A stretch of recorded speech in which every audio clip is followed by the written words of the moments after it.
Les œuvres de Ian Fleming, les aventures de James Bond vont être réécrites pour mieux coller au goût du jour, pour ne plus offenser certaines sensibilités, nous disent-ils. On voit ça ensemble.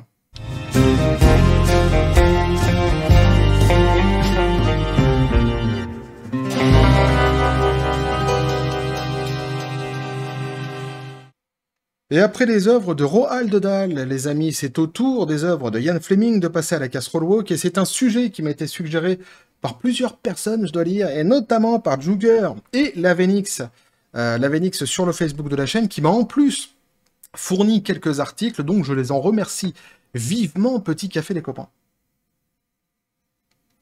Sujet très intéressant, journée triste une fois de plus pour la littérature, pour les œuvres, pour l'art plus globalement. Je suis, j'allais dire, halluciné, effaré, mais c'est pire que ça, je suis dégoûté de voir ce qui est en train de se passer. Alors je suis un amoureux, moi, en plus de la littérature, à mon niveau, évidemment, hein, et plus spécifiquement, plus précisément la littérature française, un petit peu la littérature anglo-saxonne, notamment Edgar Allan Poe, mais plus précisément la littérature française, et je suis vraiment dégoûté de voir ce qui se passe, et surtout de ne pas voir plus d'écrivains sortir et se battre en fait contre ce qui est en train de se passer, que je trouve vraiment très très grave. Alors ça commence un petit peu en Angleterre, on va le voir ici dans les articles qu'on va lire, et puis je reviendrai dessus de toute façon à la fin, dans l'avis que je donne à la fin de la vidéo. On partira donc sur un premier article, et puis on ira sur d'autres articles à côté qui viendront complémenter, comme j'aime bien le faire souvent, le premier article avec d'autres petites informations et quelques passages comme ça qui ont été modifiés, qu'on pourra, quelques exemples de passages modifiés qu'on pourra lire. Et donc on nous dit James Bond, les romans de Ian Fleming réécrits pour supprimer des passages racistes. On vit vraiment dans une époque de merde. J'aurais bien voulu trouver un autre mot là pour le coup, mais j'en ai pas d'autre, c'est vraiment une époque de merde. Alors, les 14 volumes des aventures de James Bond vont ressortir au Royaume-Uni au printemps, expurgés de leurs références racistes. Un nouveau mot, on avait la dernière fois revisité, des révisions, ils faisaient des révisions. Ah ouais, ils aiment bien ces mots-là. Et là, c'est expurgé. On est vraiment dans un truc, c'est un truc de malade, hein, c'est un truc de malade ce qui est en train de se passer. Moi, je suis vraiment, pour le coup, ça m'effraie de ne pas voir plus de personnes réagir à ce qui est en train de se passer. Vraiment, parce qu'on est vraiment en train de revenir dans un système qu'on avait réussi à combattre à un moment donné dans le passé, et qui revient un petit peu comme ça en loose day, et qui passe un petit peu comme une lettre à la poste. On a l'impression, enfin, ça émeut évidemment certaines personnes, mais pas plus que ça, et moi je trouve ça fou en vrai. La résiliation des gens face à ce qui est en train de se passer, je trouve ça dingue. Et notamment, surtout, je dis les gens, mais c'est surtout les artistes en réalité. Après les livres de Roald Dahl, c'est au tour des œuvres de Ian Fleming d'être modifiées, selon le journal britannique The Telegraph, qui avait révélé la semaine dernière la réécriture des classiques de l'auteur de Charlie et la chocolaterie. Les romans de la série James Bond seront modifiés pour retirer les passages racistes. Pour ceux qui n'ont pas suivi l'histoire de Charlie et la chocolaterie et les histoires avec Roald Dahl, je vous invite à aller voir la vidéo que j'avais fait là-dessus. J'avais pas pu couvrir, parce que j'étais parti en vacances, j'ai pas pu couvrir le fait que certaines personnes en Angleterre s'étaient rebellées contre ce qui était en train de se passer. J'ai presque envie de dire heureusement, mais pour moi, c'est pas du tout suffisant, quoi. Il devrait y avoir beaucoup plus de monde qui devrait se rebeller contre ce qui est en train de se passer, mais bon. Il faut quand même souligner cela. Mais pour ceux qui veulent comprendre vraiment ce qui s'est passé autour des histoires de Roald Dahl, donc la vidéo que j'avais fait, si ça vous intéresse. Les 14 volumes des aventures de James Bond seront réédités en avril à l'occasion du 70e anniversaire du Casino Royal. Le premier épisode de la série. Ian Fleming Publication Ltd, la société qui détient les droits littéraires de l'œuvre, a fait appel à des sensitivity readers. Ah, nos fameux sensitivity readers. Les mêmes qu'on avait vus donc pour... enfin, c'est en tout cas le même mot, toujours, hein, donc les sensitivity readers qu'on avait vus pour Roald Dahl. Même procédé, hein, donc même cause, produisant évidemment les mêmes effets. Dont leur rôle est de repérer dans les manuscrits des phrases ou des situations offensantes pour les minorités ethniques ou sexuelles. Et le « les minorités » ici va prendre évidemment une certaine importance, parce qu'on va se rendre compte que la réécriture ici n'est pas faite pour toutes les minorités, pas faite pour toutes les ethnies, et non plus pour toutes les sexualités. Vous allez voir ça après. Selon le Télégraphe, le texte suivant accompagnera les romans. Alors, Alors, c'est ce qui va être donc écrit. Donc, hein, ce livre a été écrit à une époque où des mots et des attitudes qui pourraient être considérés comme offensants étaient banalisés. Des mises à jour ont été faites dans cette édition tout en essayant de rester le plus proche possible du texte original de l'époque de sa création. Je trouve ça complètement dingue, cette phrase. Déjà, le mot mise à jour, je trouve ça fou. Je trouve ça dingue, quoi. Faites une mise à jour des Fleurs du Mal, hein. N'hésitez pas, allez-y. Allez-y, mais les spleens de Paris, pareil, quoi. N'hésitez surtout pas, faites-vous plaisir. Et alors ça, le mot mise à jour et le fait qu'ils disent qu'ils vont essayer de rester le plus proche, ils sont même pas sûrs. Ils sont même pas sûrs que ça va ressembler à l'œuvre de base. C'est un truc de dingue. En fait, ils auraient dû s'arrêter à ce livre a été écrit à une époque où des mots et des attitudes qui pourraient être considérés comme offensants étaient banalisés. Point. C'est tout. Tu mets ça au début du livre, tu mets ça à la fin du livre, tu mets ça sur je sais pas moi, carrément sur la préface, où tu veux en fait. Tu peux même le répéter dans le livre au cas où t'as peur que les gens... À chaque chapitre, tu répètes la phrase. Mais tu laisses juste ces phrases-là, t'enlèves pas tout le reste, en fait, tu l'enlèves. Des mises à jour ont été faites, nanani nanana, tout ça, tu l'enlèves, et tu touches pas à l'œuvre, tout simplement, quoi. Alors, pas la première fois, nous dit-on. Alors, c'est marrant, parce que, en plus, alors, il y a une espèce de pirouette qui est faite pour nous faire avaler la pilule. Je trouve, moi, que c'est une pirouette ignoble. C'est odieux ce qu'ils ont fait, ce qu'ils vont dire. Je vais vous le présenter, vous me direz évidemment ce que vous en pensez. Donc on nous dit, parmi les changements figurent des descriptions des personnes noires. Les mots nigger ou nègre ont été remplacés par black person ou personne noire. Les remarques de James Bond sur des personnes asiatiques, notamment Oddjob, le sbire coréen de Goldfinger, restent en revanche inchangés. Et vous allez voir sur un autre article que c'est un petit peu plus précisé cette histoire-là, on va revenir dessus évidemment. Ce n'est pas la première fois que les romans de Ian Fleming sont modifiés, et là vous la sentez venir la petite pirouette? Comme le rappelle The Telegraph, Fleming avait autorisé avant sa mort, et oui, tu peux pas autoriser après ta mort, mais t'inquiète, ils le font pour toi. En 1964, de modifier les scènes de sexe de ses livres pour le public américain. Il avait aussi réduit les références de l'ethnicité de ses personnages dans l'édition américaine de Vivre et Laisser mourir. Nous avons relu les textes des livres originels et avons décidé que la meilleure solution était de suivre ce que Ian avait fait. Les changements que nous avons faits à Vivre et Laisser mourir étaient ceux qu'il avait autorisés lui-même, déclare Ian Fleming Publication dans un communiqué. En s'inspirant de ce qu'il avait fait, nous avons relevé toutes les occurrences des mots racistes dans ses livres et nous avons retiré un grand nombre de mots ou nous les avons remplacés par d'autres qui sont plus acceptables aujourd'hui, tout en essayant de rester cohérent avec l'époque où ces livres ont été écrits. A ajouté la société, nous incitons les gens à lire ces livres, ces livres, quand les nouvelles éditions paraîtront. C'est ça la pirouette que je trouve ignoble. C'est-à-dire que en fait, ils te disent, on fait exactement ce que Yann il a fait. Donc, en gros, tu te tais. Tu fermes ta gueule parce qu'en fait, on fait exactement comme lui il l'a fait. Sauf que lui, il l'a fait donc de son vivant.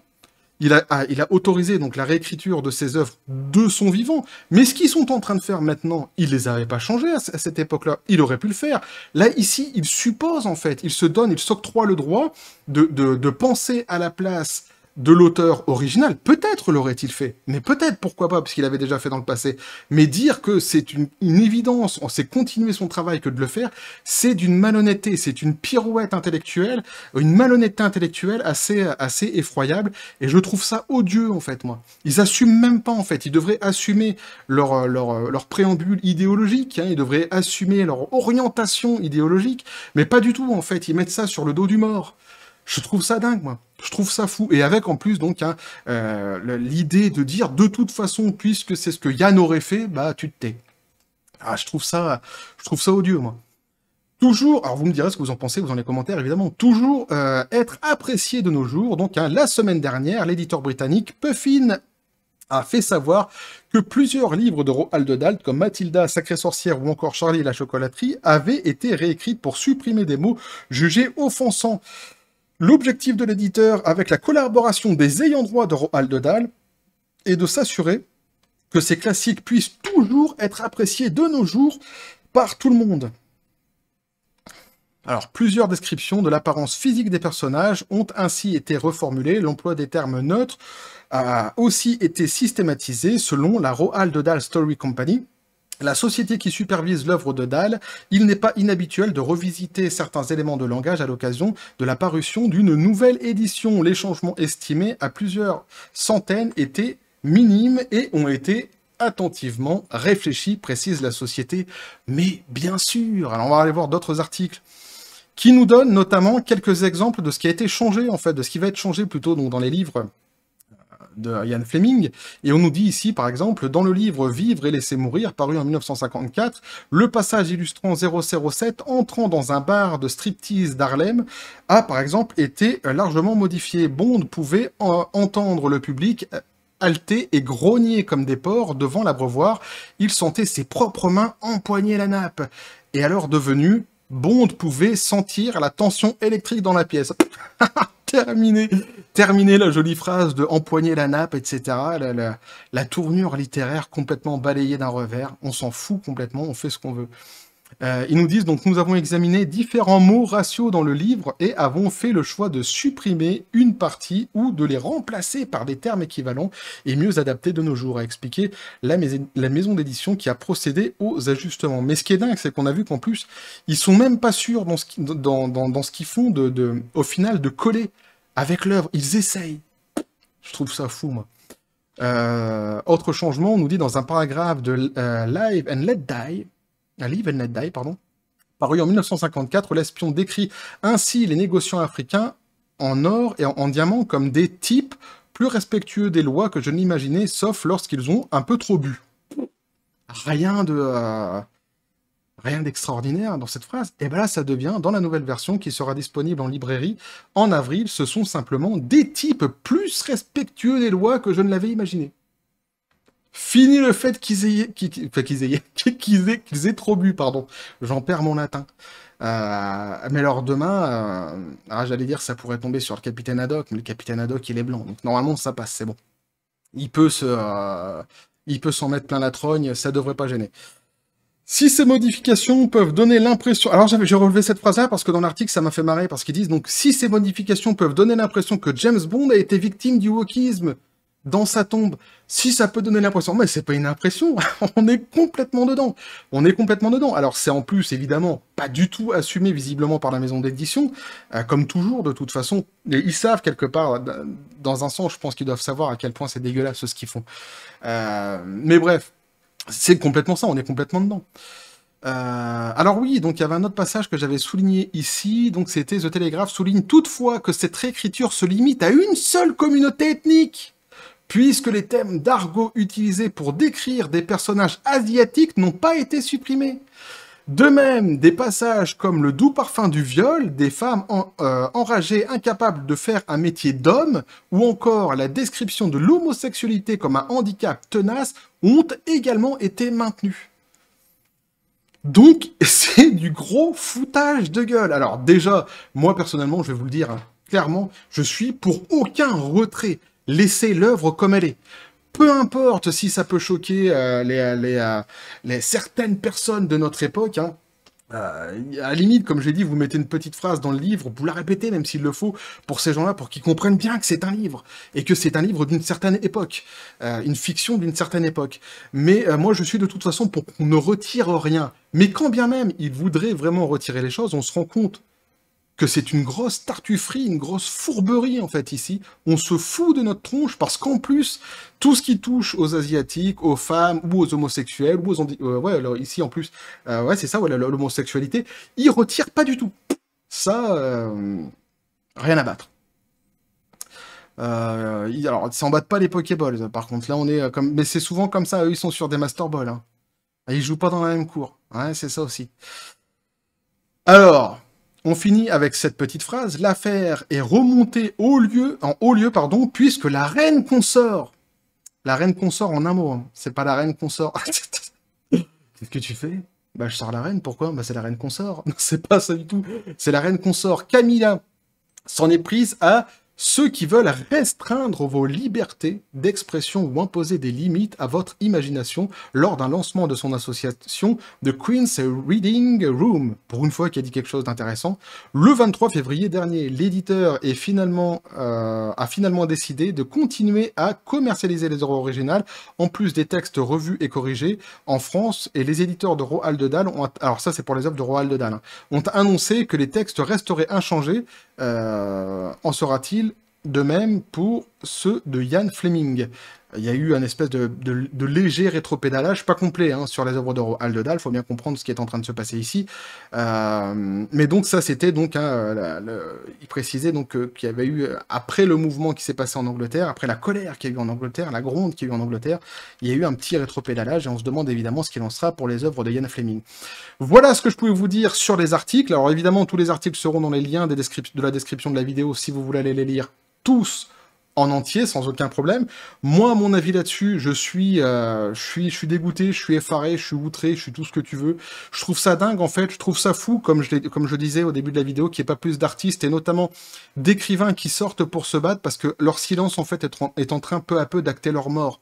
Tout simplement parce qu'on va se retrouver avec des œuvres qui vont être, comme ils le font déjà, en fait, ils utilisent même les mots, revisiter, revu, expurger. Pour correspondre en fait à l'idéologie, on va se retrouver avec des livres rouges en réalité, quoi. C'est un petit peu ça. C'est la mort de la création, c'est la mort de la littérature, c'est la mort des écrivains. C'est fou. On est dans la propagande idéologique pure et simple. Là, il y a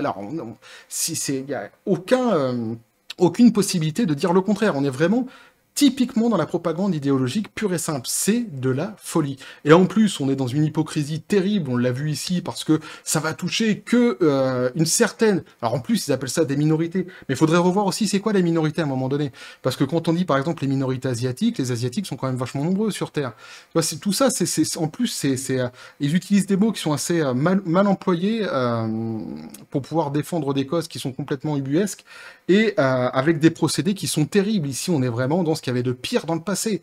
Mais clairement, en fait. Et on pensait que, avec justement la sortie de certaines personnes suite à la polémique des œuvres de Roald Dahl, on pensait qu'ils allaient freiner, qu'ils allaient se calmer un petit peu. Pas du tout. Ils continuent leur calendrier tranquille. Ils nous balancent encore une fois ce genre d'annonces. Et évidemment, puisque ils vont continuer, puisque de toute façon, quelque part, les écrivains disent rien. Les écrivains disent rien. Donc là, ici, les ayants droit, ils touchent leur billet et basta, quoi. Mais moi, je dis vraiment, les écrivains, mais les artistes, plus globalement, devraient sortir et dire quelque chose.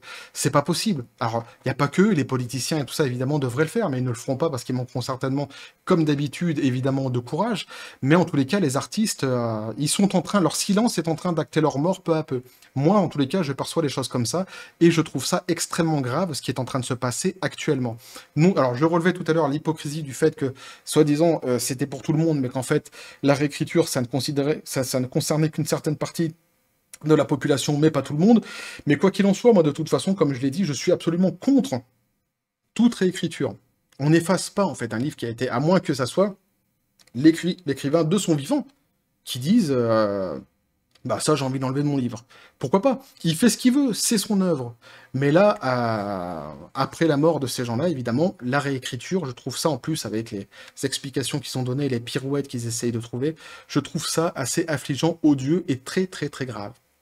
Bref, voilà ce que je pouvais vous dire là-dessus, mes copains. En tous les cas, ce n'est que mon avis, mais je vous l'aurais donné. N'hésitez pas à me dire ce que vous en pensez justement dans les commentaires, à vous abonner si le contenu vous a plu, activer la petite cloche pour les prochaines notifications, les prochaines vidéos qui vont arriver, à partager la vidéo, à balancer un like. Vous avez mon Twitter, mon Facebook qui sont dans la description des vidéos. N'hésitez pas à venir et à basculer du côté de la force absurde des réseaux sociaux. Sur ce, les copains, je vous dis à la John Spartan. Paix et félicité. J'étais pas du tout parti à la base sur ce sujet-là. J'ai un autre sujet aussi qu'il faut que je vous présente. J'ai plein de sujets, en fait. J'ai plein de sujets. J'ai des Golden Elite News, j'ai plein de trucs à faire. Mais ça, je pouvais pas passer à côté. Je trouve ça tellement terrible. Et en plus, comme je l'ai dit, moi, je suis un amoureux de la littérature. Ça me fait vraiment du mal de voir ça. Ça me fait vraiment mal de voir ça. Bref. Et que la force soit avec vous.